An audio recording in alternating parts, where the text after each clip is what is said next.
Assalamualaikum warahmatullahi wabarakatuh. Saya Raja Aji Alfariji dari kelas 12 TKR 3 Bahasa Indonesia. Akan menganalisis struktur dan kebahasaan teks sejarah Kerajaan Sunda. Langsung aja. Di sini ada pengertian teks sejarah. Adalah karangan atau cerita yang menyajikan suatu peristiwa atau kejadian yang telah terjadi. Yang kedua ada struktur teks cerita sejarah. Orientasi, bagian yang menunjukkan bagian awal kejadian atau latar belakang terjadinya peristiwa.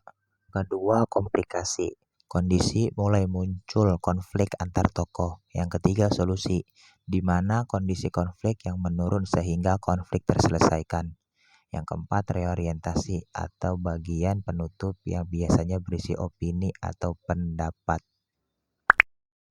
Di sini langsung saja ada Kerajaan Sunda.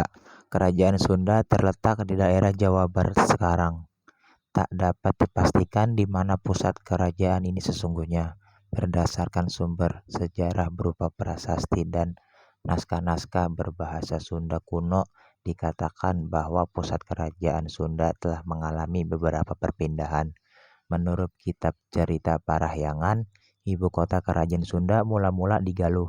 Kemudian, menurut prasasti Sahyangan, tapak yang ditemukan di tepi sungai Cicatih, Cibadak, Sukabumi, isi dari prasasti itu tentang pembuatan daerah terlarang di sungai itu yang ditandai dengan batu besar di bagian hulu dan hilirnya oleh Raja Sri Jaya Bupati, penguasa kerajaan Sunda. Di daerah larangan itu tidak boleh menangkap ikan dan hewan yang hidup di sungai itu. Tujuannya mungkin untuk menjaga kelestarian lingkungan agar ikan dan lain-lainnya tidak punah.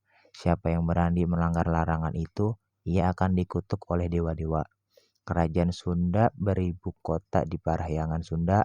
Sementara itu menurut prasasti Astra Gede Kawali sampai Ciamis, ibu kota kerajaan Sunda berada di Pakuan, Pajajaran. Mengenai perpindahan kerajaan ini tidak diketahui alasannya, akan tetapi hal-hal yang bersifat ekonomi, keamanan, politik, atau bencana alam lazim menjadi alasan perpindahan pusat ibu kota suatu kerajaan. Kerajaan Sunda menguasai daerah Jawa Barat untuk waktu yang lama. Di antara rajanya yang terkenal adalah Jaya Bupati dan Sri Baduga Maharaja. Di sini ada contoh analisis struktur teks cerita sejarah Kerajaan Sunda. Orientasi, Kerajaan Sunda terletak di daerah Jawa Barat sekarang. Tak dapat dipastikan di mana pusat kerajaan ini sesungguhnya.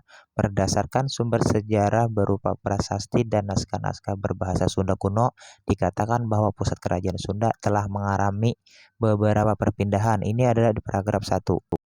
Yang kedua, di sini ada perincian peristiwa, di mana perincian peristiwa ini berada di paragraf 2, 3, dan 4.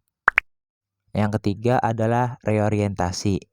Kerajaan Sunda menguasai daerah Jawa Barat untuk waktu yang lama. Di antara rajanya yang terkenal adalah Jaya Bupati dan Sri Baduga Maharaja. Kaidah kebahasaan teks cerita sejarah Kerajaan Sunda. 1. Kata benda atau kata ganti.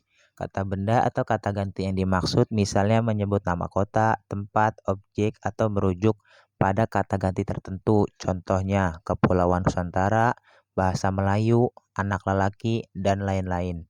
Yang kedua, kata sifat yang menjelaskan frase nominal.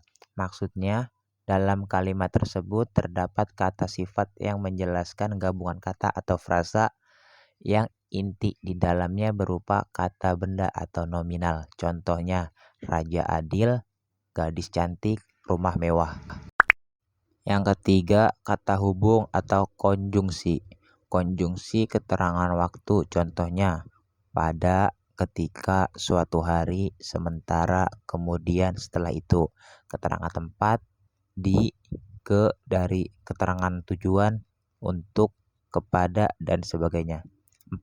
Kata yang menggambarkan masa lampau, contoh pada zaman dahulu, dahulu kala, suatu hari. 5. Kata keterangan atau adverbial. Sekian dari saya, terima kasih.